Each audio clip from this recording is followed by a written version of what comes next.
This advertisement in general has a name which is Listen, and it imposes like a very like vague image, and it could range from many different topics. But just starting off with this image in the beginning, it seems as if it's like a normal house which has like nothing wrong with it, and it doesn't really impose any threat, any sort of doubt, distress, anything like that. It seems like a normal house which any person could inhabit.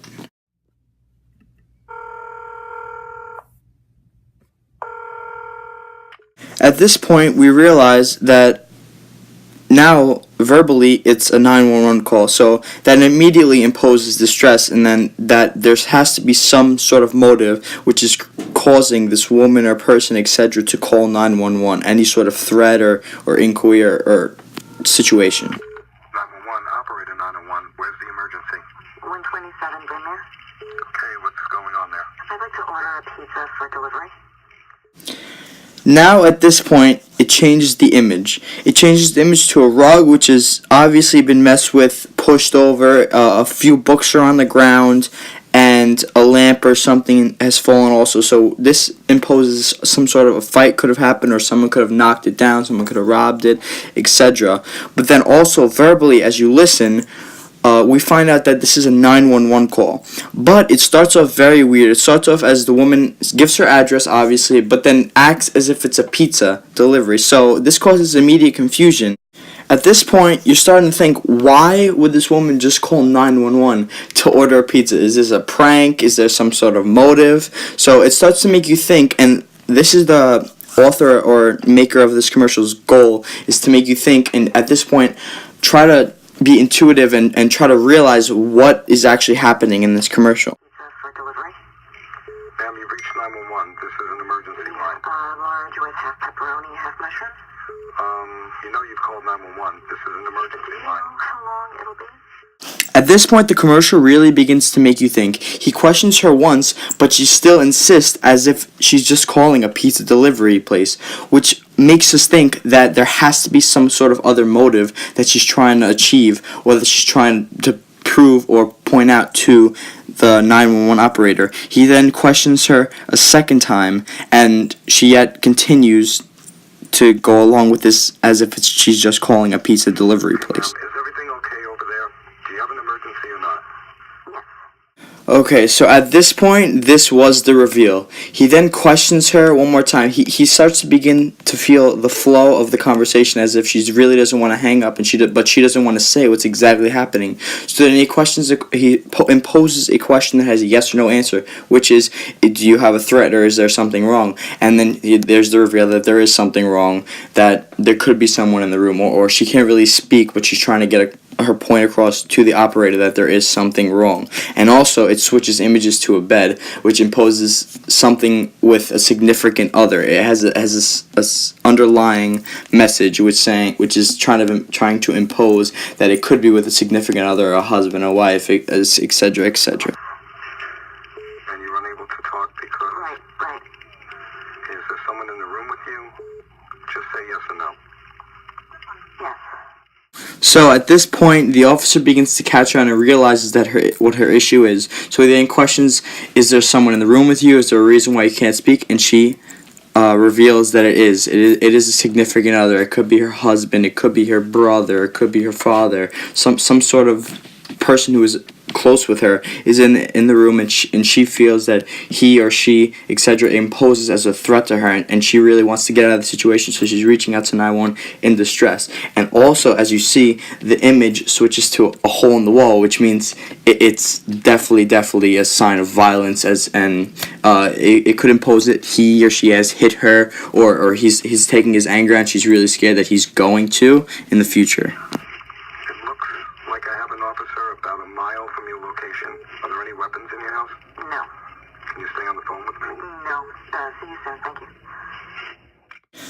At this point in the commercial, we have confirmation that the 911 operator has found a cop nearby 1 mile, which then gives this woman essentially hope and confirmation that someone is going to come or could potentially come and help her out in her dire situation that she is in.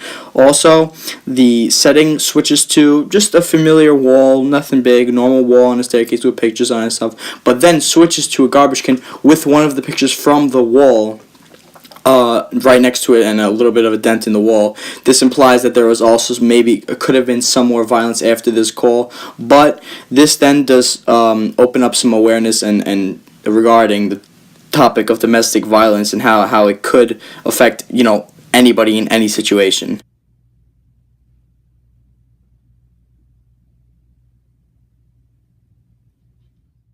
At this point, in the end of the article, they add with a few simple quotes, and this proves to us that this article in this commercial indeed was about domestic violence and how big of an issue it is and how we need to speak up about it and try to reduce it as much as we can in society, because it does hinder and affect a lot of families and people with their personalities in general, and it puts people down and puts people in fear and in need of help. So if the main thing is, it's up to us to listen, and if we see something, we have to say something about the movement and domestic violence in general.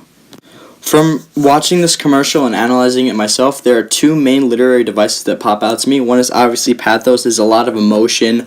It's a direct connection to a lot of people who have been in a situation of domestic violence, or who know family members, or even people who haven't experienced domestic violence. It's like a personal connection, because anyone can make a 911 call. Anyone can make a diversion like that to get out of a certain situation. It's just very emotional, and it portrays a very, very strong point of how domestic violence is a big factor and how we need to stop it as soon as we can. The second one is a kind of an illusion, how she uses that it's a pizza call. She's ordering pizza, but in reality, she's actually calling the cop and trying to allude to her significant other who's posing as a threat to her, that she's actually ordering pizza when she's actually in need of help, and she's trying to get help from the police to get out of the situation that she's been put in. Regarding the target audience, anybody could be the target audience. It could be a person who's been affected by domestic violence, a person who's had known someone, a person who's just known of domestic violence. It could be the audience is people in general, because anybody can be subject to domestic violence. So in any case, we have to try to stop it, and it's practically impossible, but if we see something, we need to really say something. Regarding people agreeing or disagreeing on the argument, in my opinion, I really feel that only people could agree. There's nothing to really disagree with. People agree that domestic violence is a big issue now. People agree that anybody can be subject to domestic violence. In my eyes, the only people that could really disagree with this argument is the people who perform domestic violence, which in their case isn't really a valid argument. But overall, I feel this article really, really was touching, and it proved that any person can be put into that situation, but any person could also get out of that situation and can get help, and people could also speak up on it. If you see something, just say something. If you see something a little fishy, if you see someone upset, speak to them, see what's wrong with them, and just diagnose the issue in a sense.